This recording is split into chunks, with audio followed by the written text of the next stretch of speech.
story that you heard, you changed your mind. How did you get to the point to change your mind? Because that's a process. Absolutely. There was a process in your life. It didn't happen overnight. Right. You started the process to change your mind so that things could happen, so that things could start going a different way. But that's time consuming. Tell me about how you changed your mind and what that process was like. Yeah, I mean, part of that process was the relationship that I developed with my father. Okay. He painted a picture in my mind of the person I could become. But the work was on me. I had to go inside my cell, read those books. When I was on the yard, he wasn't on the yard holding my hand. So I took that and I worked my butt off with that. And conditioning was. Absolutely. Okay. So again, as I'm pushing in new information, that old thought process is being pushed away. Exactly. As I'm absorbing new information, that old information is being shredded. That mindset is being shredded. That value system. So, again, telling another quick story real quick. When one of my childhood friends comes to prison, and this after I leave my father, and now I'm embarking upon this journey, he gets there, my homeboy, he's like, "What's up, JoJo?" He hadn't seen me, he don't know what's going on in my life. I'm like, "Man, my name ain't JoJo, man. My name is Yusef." I'm like, "What you mean your name ain't JoJo?" But for me, if I'm going to be true to who I am, I felt the need to do that. Because again, anybody that's been in prison, like we've all heard the story of guys who come home, change their names, or you get the letters, talking about something like this and something like that, and they get home and do the opposite. So for me, it was a commitment. It was an oath that I took. Again, we all have a commitment, that value system. And I fought tooth and nail. And again, it wasn't easy. I've been tested. I'm still tested. Because there's some days I don't have $1 in my pocket. Again, and I know how easy it is to go pick up something and give me that. I know how to do that. But I also learned how to create a job for myself. Like when I was again talking to some young men Friday, and I really had to get gutter with them for them to grab hold to it. And I'm like, man, I created a job for myself. How much you think I get paid for this? An hour. One brother said $20 an hour. I said, no, man, I started on the low end, $500 an hour. He said, what? $500 an hour.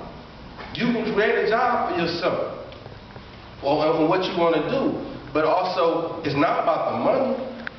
So, because I created that room within that to take some of that money and invest back in my community. Because if I'm just taking this money and not investing, what makes me better than anybody else? That makes me part of the problem. So again, that's part of that process, but also surrounding myself. Brother Quasi over there, me and him met in prison. We met through but he knew my father before me and him met. And we had never physically met in prison. We wrote each other. The writer I am, I learned from him. He was a great writer before I even began to write. So again, having an image of who I wanted to be. I can talk about Bunchy Shakur, having those models. So even though I have the negative, but I'm constructing positive things that I'm seeing myself, and this is what I want to be every day. So that image, when you're looking in the mirror. I just want to add to the answer to that question.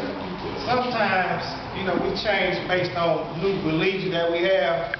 But I think that some of the change that Yusef made, that a lot of other people that we associated with, was based on a different understanding. We began to challenge everything that we knew, and that was the beginning of that process. Challenging. What is it that everything they say, we question. What is it? What does it mean? What is the implications of it? Is it some bigger, consequences of what they say?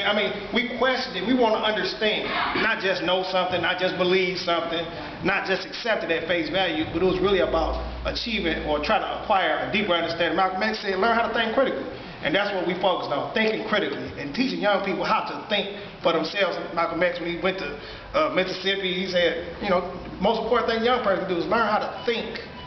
You exercise that muscle in your brain, in your head, and we don't do that enough. Like you say, we circumscribe ourselves by big words and thick books and what we won't do, you know, you don't really want it then. You don't want the change that you say you want if you limited yourself by what you will and won't do.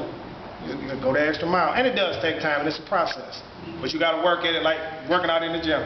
Your muscle ain't going to grow unless you continue at it. All right, we have another question here, and then I see your hand. Yusef, excellent presentation. My question centers around,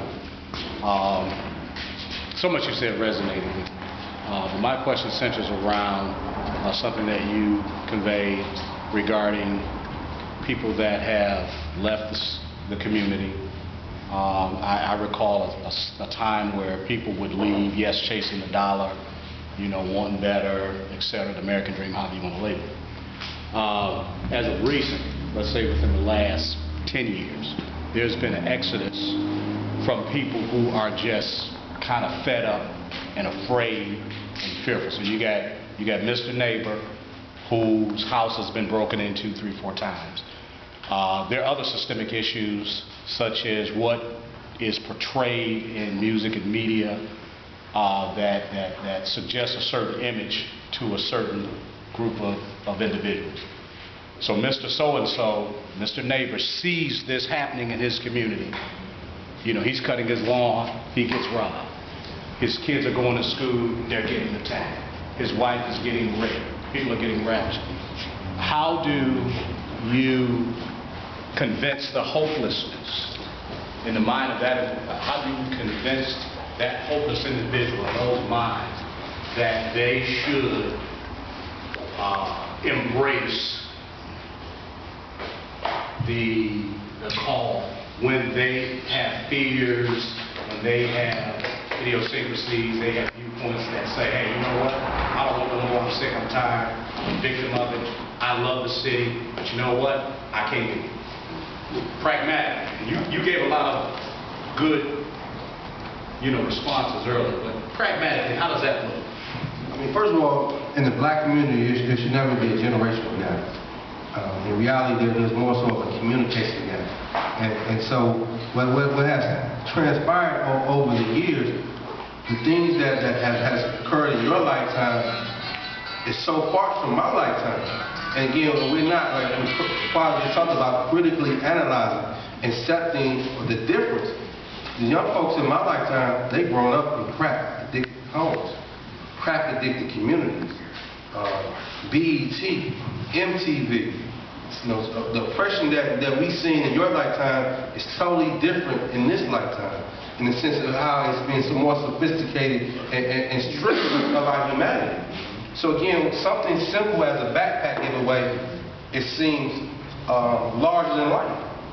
And for our community, because I mean, we're seeing, like, you know, people give away backpacks, whatnot. They get the banks, these old cheesy backpacks. By the time you get home, they tow up. You know, for us, we're giving away durable backpacks, all filled with school supplies.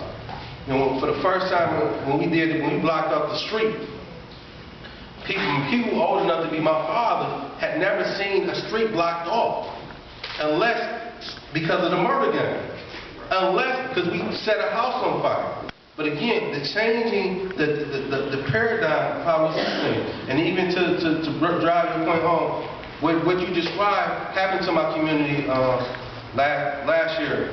We had Mr. and Mrs. Crockett. They own multiple stores in my neighborhood. You know, in the closing over the years, we had one, and their house got broken into. And it was heartbreaking to me when I heard that. And then last year, somebody broke in the house again and stole their TV. And I'm riding in the neighborhood, I'm trying to do my damnedest to get this TV. And I seen one of the cats, and I'm like, man, I see such and such, and I seen the TV back there. So I rolled back around Miss Crockett, I'm like, how did the TV look now? And so when I came back to look for the guy, they disappeared. So I'm sitting on my mom's porch, I see him drive down the street, and I get in the car, and I drive down there right behind him. And the guy's name is Crazy Mike. His name is Crazy Mike. So right, that's it. So I'm going down there. I left just me against Crazy Mike and his home. Probably Crazy Tone and Crazy Paul. Because Crazy Mike is the leader. So I jumped out, I'm like, what dude, is that Mr. Crockett TV? Like, no, it ain't Mr. Crockett TV. Like, where Mr. Crockett TV at, man? Like, man, I ain't telling you, I ain't snitching. Like, dog, it ain't about snitching. It's about respecting those in our community. And he ready to do whatever, and I'm ready to do whatever. And it wasn't about punking him or him punking me. It's about the principle. And he came back to me later on. It come to find out that wasn't Mr. Crockett's TV, but I was able to reach him in the sense of like, man, if we don't protect in our community, who will? No, I mean, Mr. Crockett and his wife, they've sacrificed so much in our community. So, how many of us are, again, willing to, because again, change ain't about to happen to me. No, that's part of that process, that question you asked, we have to accept that too. Again, we think like we about to change this overnight. To be honest, it's going to get worse. Yeah. It's going to get worse before it get better. That's right. But we have to be willing to withstand that storm. Because those who are already in the storm, they know what it's like. They expecting Ralph to fail. They expecting Yusef to fail. But when the urban network got broken into and we stayed there and we still served food and we still let people come in, wow, they're doing something. So it's building one block at a time. Like when people come in our community like, man, my car got stolen. Well, welcome to my world. Like Nick. Nick came to my community and he texted pictures, right? And he was going to the gas station. And the young guys over at the gas station. And they were like, you gonna go with him? I'm like, no. He in the neighborhood. He got to go through what the neighborhood go through. And Nick came, man, they tried to take my wallet. I walked back over there like, Nick with me, man, he cool. All right. But again, he had to be baptized in that. Right. If you want to be in my neighborhood, you're not about to get no special treatment. Because my mama don't get no special treatment. I don't get none. But it helps build a community, especially with outside and those in the inside. Because again, many of us in our community, anytime we see white people, either they buy dope, they're the police, or they're social worker. How many times do we really see? How many times we see a white person that we invite in our community that really give a damn? Again, that's how we move beyond just the race issue. So we need more people that care, that's willing to withstand that struggle and just keep pushing forward.